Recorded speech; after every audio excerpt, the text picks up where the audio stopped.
Hello, नमस्कार बच्चों। राधे राधे, जय श्री राम। आप सभी का हरियाणा क्लासेज में हार्दिक स्वागत है। आज हमारी जो सीरीज चल रही है हरियाणा के क्वेश्चंस की, आज उसका पार्ट नंबर 4 है। चलिए शुरू करते हैं। पहला क्वेश्चन है, महाभारत काल में हरियाणा को किस रूप में दर्शाया गया है। क्वेश्चन आपसे पूछ रहा है कि जो महाभारत काल था उसमें हरियाणा को क्या कहा गया था, इसमें क्या कहते थे उसे। तो option A Bahudhanyaka, B Patna, C Haribhumi, D Kurukshetra. इसका जो राइट आंसर होगा वो होगा ऑप्शन ए। क्या होगा? ऑप्शन ए। जो हरियाणा है महाभारत काल में उसे बहुधानक्य कहा गया, और बहुधानक्य का जो अर्थ होता है वो अर्थ होता है अत्यंत समृद्ध भूमि, यानी कि जो अत्यधिक उपजाऊ भूमि के कारण उस टाइम हरियाणा को क्या कहा गया, उस टाइम हरियाणा को बहुधानक्य कहा गया था। अगर मैं बात करूं कुरुक्षेत्र की, तो कुरुक्षेत्र को एक कवि थे हर्षवर्धन के टाइम के, हर्षवर्धन के दरबार में रहते थे, जिनका नाम था बाणभट्ट। बाणभट्ट ने एक पुस्तक लिखी जिसका नाम था हर्षचरित्र। क्या था उस पुस्तक का नाम? हर्षचरित्र। हर्षचरित्र पुस्तक बाणभट्ट ने लिखी, और बाणभट्ट ने कुरुक्षेत्र को क्या कहा? श्रीकंठ जनपद। क्या कहा? श्रीकंठ जनपद। क्वेश्चन बहुत बार पूछा जाता है कि हरियाणा को या कुरुक्षेत्र को श्रीकंठ जनपद किसने कहा? तो किसने कहा था? बाणभट्ट ने। और कौन सी पुस्तक में कहा था? हर्षचरित्र। अगर मैं इसके आगे बात करूं पटना की, तो पटना क्या है? पटना एक शहर है जो कि बिहार के अंदर है, और ये नेशनल जीके में बहुत बार क्वेश्चन पूछा जाता है कि जो पटना है इसकी जो स्थापना की, इसको किसने बसाया था पटना को। पटना का जो पुराना नाम है वो है पाटलिपुत्र। क्या है? पाटलिपुत्र। और अजातशत्रु के बेटे थे उदयन। कौन थे? उदयन। उदयन ने पाटलिपुत्र शहर की स्थापना की थी और उसने अपनी राजधानी से बनाया था। तो इसका इस तरह से इस क्वेश्चन का जो राइट आंसर होगा वो होगा ऑप्शन ए। महाभारत काल में हरियाणा को बहुधानक्य कहा गया था। क्वेश्चन नंबर 2, एस्बेस्टस हरियाणा के किस जिले में पाया जाता है? हिसार, गुरुग्राम, करनाल और महेंद्रगढ़। एस्बेस्टस एक खनिज होता है जो कि हरियाणा के महेंद्रगढ़ जिले में पाया जाता है। क्या कहाँ पाया जाता है? महेंद्रगढ़ जिले में, जो वो महेंद्रगढ़ जिले में पाया जाता है। अगर आपसे किसी भी खनिज का नाम पूछ ले तो एक दो को छोड़कर बाकी सारे जो खनिज हैं मोस्टली कहाँ मिलते हैं? वो महेंद्रगढ़ में मिलते हैं, और इसीलिए महेंद्रगढ़ को खनिजों का शहर कहा जाता है। क्या कहा जाता है? खनिजों का शहर। खनिजों का शहर पूछे कि किसे कहा जाता है, तो महेंद्रगढ़ को खनिजों का शहर कहा जाता है। अगर मैं बात करूँ अब करनाल और हिसार में, तो करनाल और हिसार दोनों में क्या पाया जाता है? सोरा पाया जाता है। क्या पाया जाता है? सोरा। अगर पूछा जाता है तो सोरा कहाँ पाया जाता है? तो हिसार और करनाल के अंदर। अगर अब मैं बात करती हूँ गुरुग्राम की, किसकी? गुरुग्राम की, तो गुरुग्राम में चीनी मिट्टी पाई जाती है सबसे ज़्यादा। पूछा जाता है चीनी मिट्टी कहाँ पाई जाती है? तो चीनी मिट्टी गुरुग्राम के अंदर पाई जाती है। तो सेकंड क्वेश्चन है, इसका राइट आंसर होगा महेंद्रगढ़। क्या होगा? महेंद्रगढ़। क्वेश्चन नंबर 3,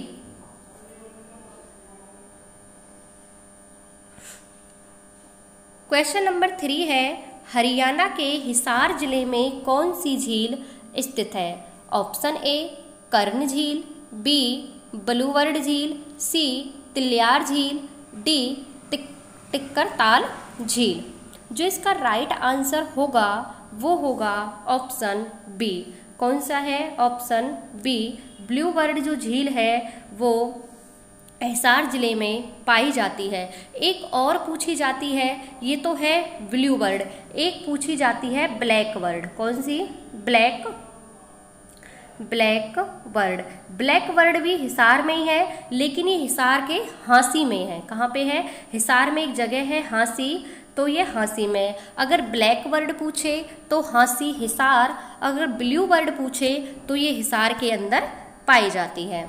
अच्छा, कर्ण झील है, तो कर्ण झील कहाँ पर है? कर्ण झील है करनाल में। कहाँ पे है? करनाल में। अगर बात करूँ मैं इस तिल्लियार झील की, तो तिल्लियार झील है रोहतक में। कहाँ पे है? रोहतक में। तिल्लियार झील रोहतक में है, कर्ण झील करनाल में है, ब्लू बर्ड झील हिसार में है। ब्लैक बर्ड पूछे तो वो हांसी हिसार में है। और अगर बात करें वो टिक्करताल झील की, तो टिक्करताल झील है ये पंचकुला में है। कहाँ पे है? पंचकुला में। तो ये झील हमेशा याद रखना, झीलों से क्वेश्चंस बहुत पूछे जाते हैं। तो जो ये झील है हिसार की, तो हिसार में कौन सी है? हिसार में है ब्लू बर्ड झील। इसका राइट आंसर होगा ऑप्शन बी। क्वेश्चन नंबर 4 है, लाख की चूड़ियों के लिए प्रसिद्ध है। वो आपसे पूछ रहा है कि लाख की चूड़ियाँ सबसे ज़्यादा कहाँ मिलती हैं। Option A Kurukshetra, B Ambala, C Mahendragarh, D Rohtak. जो लाख की चूड़ियाँ हैं वो सबसे ज़्यादा महेंद्रगढ़ में पाई जाती हैं। कहाँ पाई जाती हैं? महेंद्रगढ़ में। तो इसका जो राइट आंसर होगा वो होगा ऑप्शन सी। क्या होगा? ऑप्शन सी, महेंद्रगढ़ में। लाख की चूड़ियों के लिए महेंद्रगढ़ प्रसिद्ध है। अगर मैं बात करूं अंबाला की, तो वैज्ञानिक उपकरणों के लिए, वैज्ञानिक जो उपकरण है उनके लिए अंबाला प्रसिद्ध है, इसीलिए अंबाला को साइंस सिटी भी कहा जाता है। क्या कहा जाता है? Science city. अगर मैं बात करूं कुरुक्षेत्र की, तो कुरुक्षेत्र है जो वो, उसमें ज्योतिसर सरोवर है, जहाँ पर श्री कृष्ण भगवान ने अर्जुन को गीता का उपदेश दिया था। कुरुक्षेत्र के अंदर ही महाभारत का युद्ध लड़ा गया था। तो कुरुक्षेत्र में भी बहुत सारी चीज़ें हैं जो कि देखने लायक है और एग्जाम के पॉइंट ऑफ व्यू से भी क्या है, बहुत ज़्यादा इम्पोर्टेंट है। Question number 5। क्वेश्चन आपसे कह रहा है, विनोबा भावे के संदेश जनता तक पहुंचाने के लिए कौन हरियाणवी कवि मधुर गाने गाते थे। वो पूछ रहा है कि वो कौन से हरियाणवी कवि थे जो विनोबा भावे थे, उनके संदेश वो जनता तक पहुंचाते थे। किसके जरिए? अपने सॉन्ग के जरिए, यानी कि अपने गानों के जरिए, गानों के माध्यम से वो जो विनोबा भावे थे उनके जो संदेश थे वो जनता तक पहुंचाते थे। तो उनका नाम पूछ रहा है, वो कौन थे?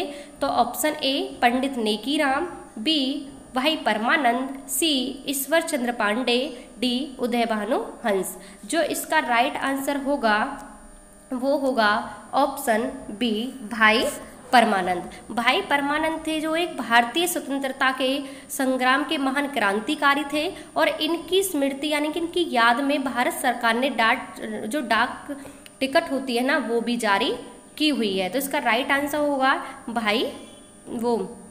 भाई परमानंद। अगर मैं बात करूं ऑप्शन ए की, पंडित नेकीराम, जो पंडित नेकीराम शर्मा है, इनका जो जन्म बहुत बार पूछा जाता है। तो 4 सितंबर 1887 को कब हुआ था? 4 सितंबर 1887 को भिवानी जिले के कैलंगा गांव में हुआ था। कहाँ हुआ था?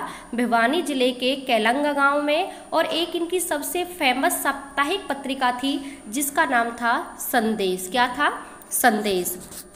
तो सबसे ज़्यादा बार पूछी जाने वाला क्वेश्चन है कि संदेश जो पत्रिका थी वो किसकी थी? तो ऑप्शन आएगा पंडित नेकीराम शर्मा की। किसकी थी? पंडित नेकीराम शर्मा। अगर मैं बात करूं उदय भानु हंस की, जो उदय भानु हंस है, इनका जन्म 2 अगस्त 1926 को पंजाब के पाकिस्तान में हुआ। उनकी बहुत सारी रचनाएं हैं, जैसे कि हिंदी रुबाइयाँ, संत सिपाही, देशों में देश हरियाणा, शंख और शहनाई, इनकी बहुत सारी वो हैं कविताएं हैं, और इसीलिए इसे भारत का हरियाणा का पहला कवि कहा जाता है। किसे? उदय भानु हंस को। जो इस क्वेश्चन का राइट आंसर होगा वो होगा ऑप्शन बी, विनोबा भावे के जो संदेश जनता तक पहुंचाते थे वो पहुंचाते थे भाई परमानंद।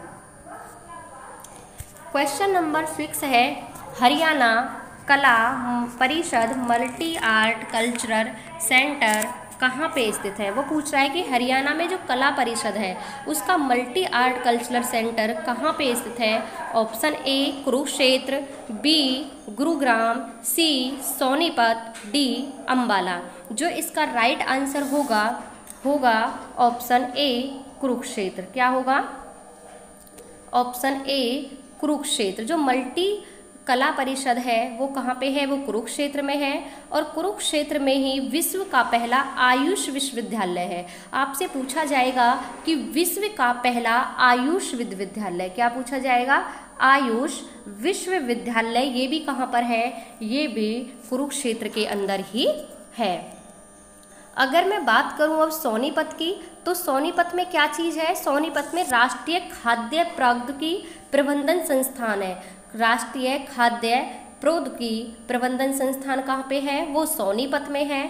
बात करूं मैं अगर गुरुग्राम की, गुरुग्राम में पूछे मैम गुरुग्राम में क्या है, तो गुरुग्राम में स्टेट साइबर क्राइम का पहला थाना गुरुग्राम के अंदर खोला गया है। जो साइबर क्राइम होते हैं ना, स्टेट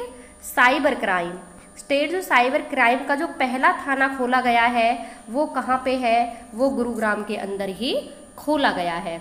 अगर मैं बात करूँ अंबाला की, तो अंबाला में क्या है? अंबाला जो शहर है, जो जिला है, उसमें क्षेत्रीय अभिलेखागार अंबाला मंडल में स्थित है। क्षेत्रीय अभिलेखागार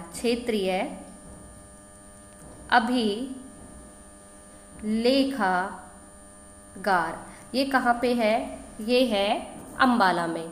इस क्वेश्चन का जो राइट आंसर है कि कला परिषद मल्टी आर्ट कल्चरल सेंटर कहाँ है, तो ये है कुरुक्षेत्र के अंदर। कहाँ पे है?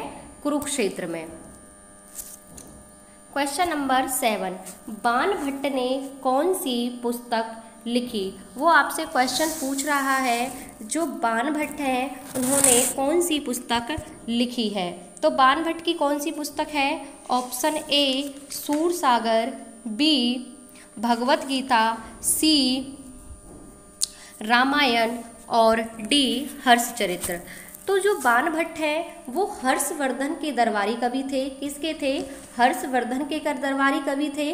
और हर्षवर्धन की जो राजधानी थी, बहुत बार पूछी जाती है, हर्षवर्धन की राजधानी थी थानेश्वर, और उन्होंने दूसरी राजधानी को बनाया था कन्नौज। तो बाणभट्ट जब हर्षवर्धन के दरबारी कवि थे तो उन्होंने हर्षवर्धन के ऊपर, उनके वंश के ऊपर एक पुस्तक लिखी जिसका नाम था हर्षचरित्र। और इसी हर्षचरित्र में उन्होंने कुरुक्षेत्र को और हरियाणा को श्रीकंठ जनपद कहा है। भगवत गीता महर्षि वेदव्यास ने लिखी थी। रामायण महर्षि वाल्मीकि ने लिखी थी। और सूरसागर सबको पता है वो सूरदास ने लिखी थी। तो इसका जो राइट आंसर होगा कि बाणभट्ट ने कौन सी लिखी थी? बाणभट्ट ने लिखी थी हर्षचरित्र। कौन सी लिखी थी? हर्षचरित्र। क्वेश्चन नंबर 8 है, महम का किला हरियाणा के किस जिले में है? Option A Jind, B Kaithal, D Rohtak, C Rohtak और डी हिसार। इसका जो राइट आंसर होगा वो होगा महम का जो किला है वो है रोहतक में। कहाँ पे है? रोहतक में। क्वेश्चन पूछा जाता है कि महम का किला कहाँ है? रोहतक में है। बात करूँ अगर मैं हिसार की, तो हिसार में है गुजरी महल।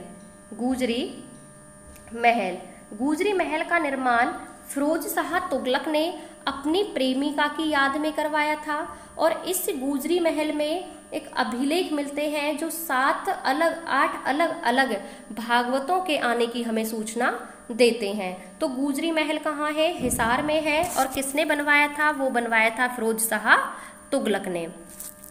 अगर मैं बात करूँ कैथल की, तो कैथल में क्या है? कैथल में है उधम सिंह का किला। किसका किला? उधम सिंह का जो किला है वो कैथल में है। और बात करूँ मैं जींद की, तो जींद में है गजपत सिंह का किला। जींद में किसका है? गजपत सिंह का किला जींद में है। और जो इस क्वेश्चन का राइट आंसर है वो है रोहतक। महम का किला कहाँ पे है? वो है रोहतक में। क्वेश्चन नंबर 9 है, हरियाणा के किस स्थान पर 2800 मेगावाट का नया शक्ति संयंत्र लगाया गया है? Option A Rewari, B Sirsa, C Gorakhpur, D Jind. जो इसका राइट आंसर होगा वो होगा ऑप्शन सी गोरखपुर। क्या होगा? Option C Gorakhpur. ये हरियाणा का पहला परमाणु संयंत्र है। कैसा है?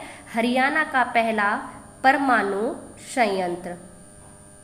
हरियाणा का पहला परमाणु संयंत्र है जो कि गोरखपुर में लगाया गया है। और एक गोरखपुर है कहाँ? ये है फतेहाबाद में। कहाँ पे है?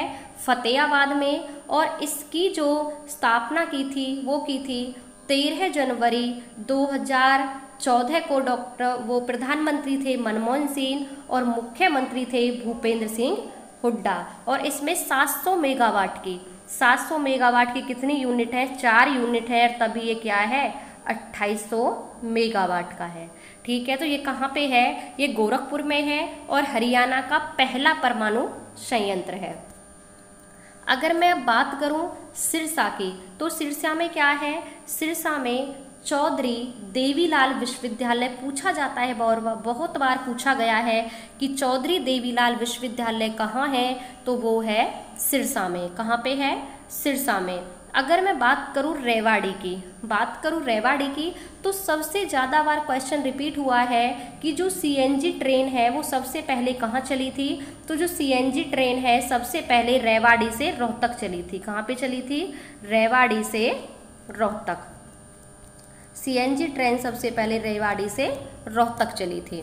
ठीक है, बात करूं अगर मैं जींद की, कि जींद में क्या है? तो रणवीर सिंह विश्वविद्यालय, रणवीर सिंह विश्वविद्यालय है जो वो कहाँ है? वो जींद के अंदर है। कहाँ पर है वो? जींद में है। तो इस क्वेश्चन का जो राइट आंसर होगा इसका कि 2800 मेगावाट का नया शक्ति संयंत्र कहाँ पर है?